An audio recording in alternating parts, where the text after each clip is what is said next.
Alrighty guys, we are back again, and this time we got a Mythic Plus guide video. So basically I'm going to be going down how to play talents, Azurite, stats and trinkets, and then the conclusion of all of it. So basically the purpose of this guide is going to be for pushing Mythic Plus, so we're going to be looking to push IO score, looking to push generally speaking, and all that kind of stuff. If you guys would like, I've been streaming keys a lot lately, so check out my stream in the description. I'm also going to be linking my Discord and my Patreon, so make sure to check all that out if you guys do enjoy the content.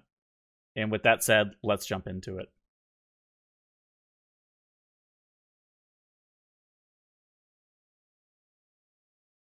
For how to play Moonkin, Moonkin is actually a pretty complex spec in Mythic Plus right now, because you're more of like a utility class, and you're looking to be trying to edge yourself on more utility-based stuff. So making sure that you have high priority damage. So what this means is that you assess the pack, and you assess what makes a pack difficult. So example of this would be something like Underrot. You have like the Blood Swarmer, the Feral Blood Swarmers, and those have to die instantly. They'll end up charging your target, meleeing them, fixating on them.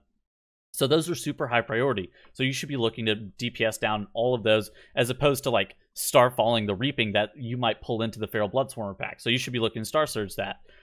For Star Surge versus Starfall, this is like a pretty complex topic. I generally would edge on the way of looking for a priority target damage mob and looking to Star Surge it over Starfalling, generally speaking. Starfall will end up being about 5-ish% of my damage overall in a dungeon. If it's significantly higher, then you're probably Starfalling a little bit much, or you might be looking at more of an AoE heavy dungeon such as like Motherlode. But Starfall should be only used on when the priority mobs have to die at like the same time, if that makes any sense. So you shouldn't be using it if there's like a disproportionate priority on the mobs. You should be looking to see like if all the mobs are the same. If it's like a Reaping pack and you're only doing the Reaping solo, then it's fine to Starfall. But other than that, I would say stray away from it generally. And then for how to use your cooldowns, this counts Force of Nature, this counts like Solar Beam, this counts Incarnation. You should be assessing the packs beforehand, kind of discussing it with your group, and then discussing when you should be using Solar Beam and Trees.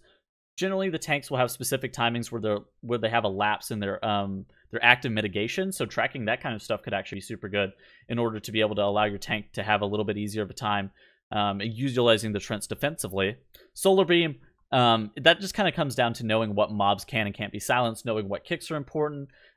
Obviously, you don't want to throw off the rhythm of an interrupt rotation and kind of sniping interrupts, but mobs that can be silenced, it's normally really good for allowing your whole entire group to have another rotation of kicks come back up off cooldown. So Solar Beam is also super important. For Incarn's a little bit tricky. I would say that you should edge on using Incarn more in an instance as opposed to getting the perfect Incarns. Like you have it at the very start of a pull where you have Bloodlust. Making sure that you're not missing uses over the course of a whole entire dungeon is actually very important, and that's something that you definitely need to consider. How many uses can you get theoretically maximum, and then how many are you trying to really get in terms of like the course of the whole entire dungeon? Obviously, you shouldn't be using Incarn pretty much ever on like a Reaping pack or something like that, but holding it for too terribly long will end up making you do less damage overall over the course of the whole entire instance. And that's actually one of the biggest issues that I see with newer players, is they end up holding their Incarn for entirely too long. So making sure that you're really using it on cooldown is actually super important. A good example of this is King's Rest. Basically, you can use your Incarn pretty much on CD, and you will most of the time have a good use of Incarn. The exceptions to this rule is on Zool, where you actually very much need your Incarn up for Zool. Obviously, Machimba with Reaping, you actually really want your Incarn up with that, especially if you're pulling Reaping into Machimba or Reaping into the Golden Serpent. It's also very important for that as well. But Zool is the only mob that has super high priority on Incarnation in that instance. So in addition to using your cooldowns, Moonkin has some very unique affix interactions that you shouldn't be like needing to know.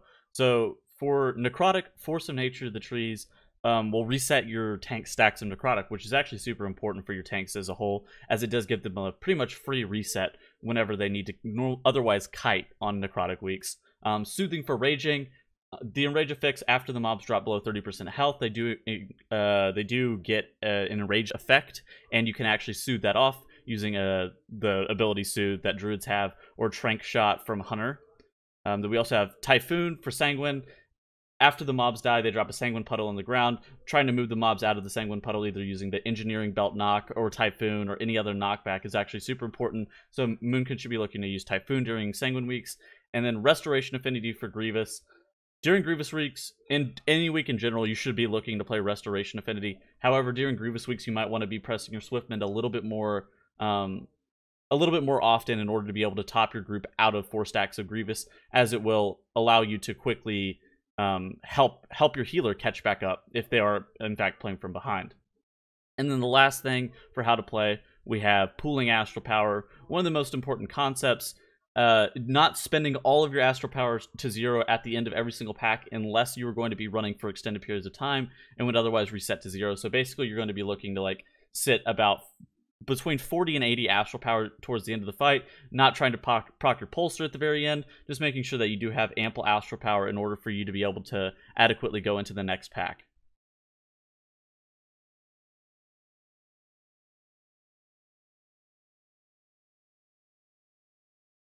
Alrighty, so moving on to talents. Tier 15 row, no-brainer here. Force of Nature, the trees, the boys, the Tauntaholics, whatever you want to call them. Force of Nature, one of the most important tools in our kit, especially for Mythic Plus. It taunts mobs off your tank for 10 seconds, and it's one of the reasons that Moonkin is still like even usable in the current state of balance class. Yeah, and so they're really good, so you should be taking them pretty much every dungeon. The only reason that you'd ever not take them is if you're doing like a 5 or something, and you would not get the value out of them for some reason. So for the tier 30 row, we got Wild Charge or Renewal. I would say Wild Charge in most situations.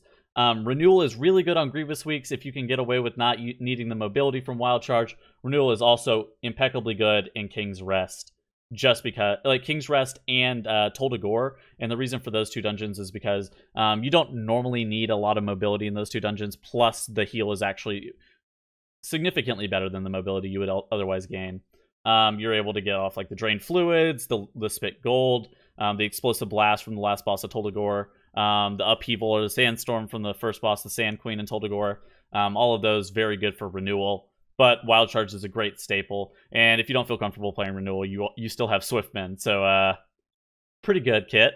We got Resto Affinity. Speaking of Swiftmend, Resto Affinity makes Moonkin off healing is impeccably good just because of Resto Affinity. You got Wild Growth, you got Swiftmend. I occasionally rejuve, not a ton. Occasionally rejuve, occasionally regrowth. But Resto Affinity, by far the go-to choice here. Guardian Affinity just really doesn't stack up.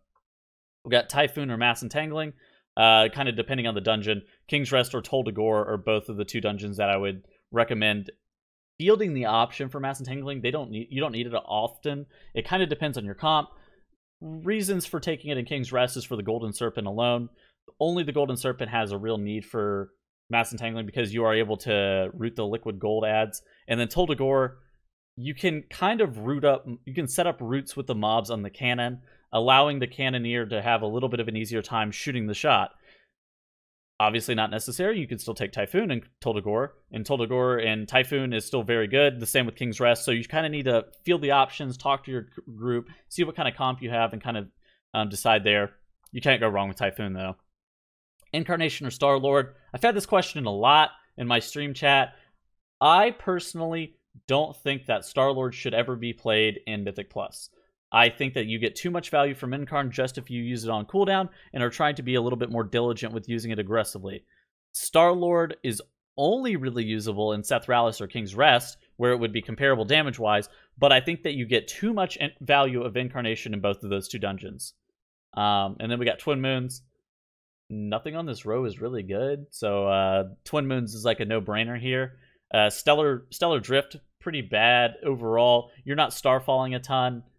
And then Stellar Flare, I feel like I cap a ton of empowerments, and I feel like so you would not get enough value out of Stellar Flare either, in any of the dungeons. In King's Rest either, you would not get enough value out of Stellar Flare. So Twin Moons, by far the best choice for that row.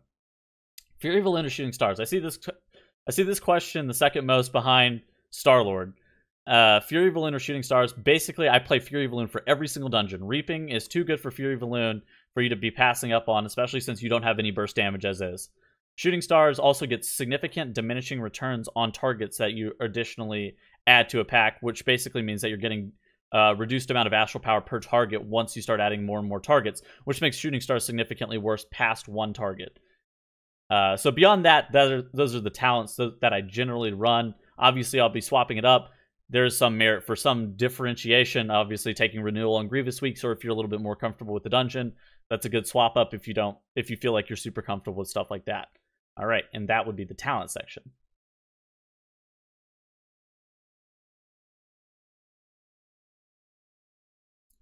And then for Azerite here for Moonkin is generally going to be looking to buff up and promote your strengths as opposed to kind of buff up your weaknesses, if that makes any sense.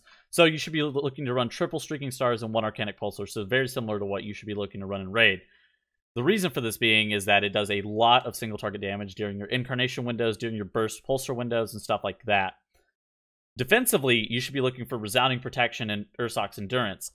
I, on live, run 2 Arcanic Pulsars and 1 Treacherous Covenant, and then triple Streaking Stars. And the reason for this being is that it gives me double Resounding Protection and 1 Ursoc's Endurance. So I'm overvaluing the defensive value from the Arcanic Pulsar as opposed to the damage option. And the reason for that being is that defensively, the traits are super, super good in Mythic Plus and allow you to mitigate a lot of stuff. There's a lot of ticks of damage that I just don't take damage from just the first 2, 3, 4 hits of the damage. Like the first 2 ticks of the Golden Serpent dot, I actually just don't take at all just because I pre-bark it, and so I have the Ursoc shield plus my double Resounding shield. So those defensively are very good. So that's something that you kind of have to look out for.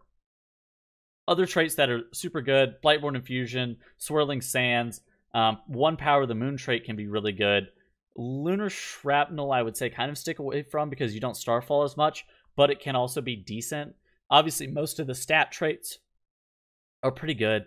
Don't be wary of taking a second Arcanic Pulsar. It can be okay. I wouldn't say it's the greatest thing, but sometimes you just kind of got to wear what you have, and you don't really have another option.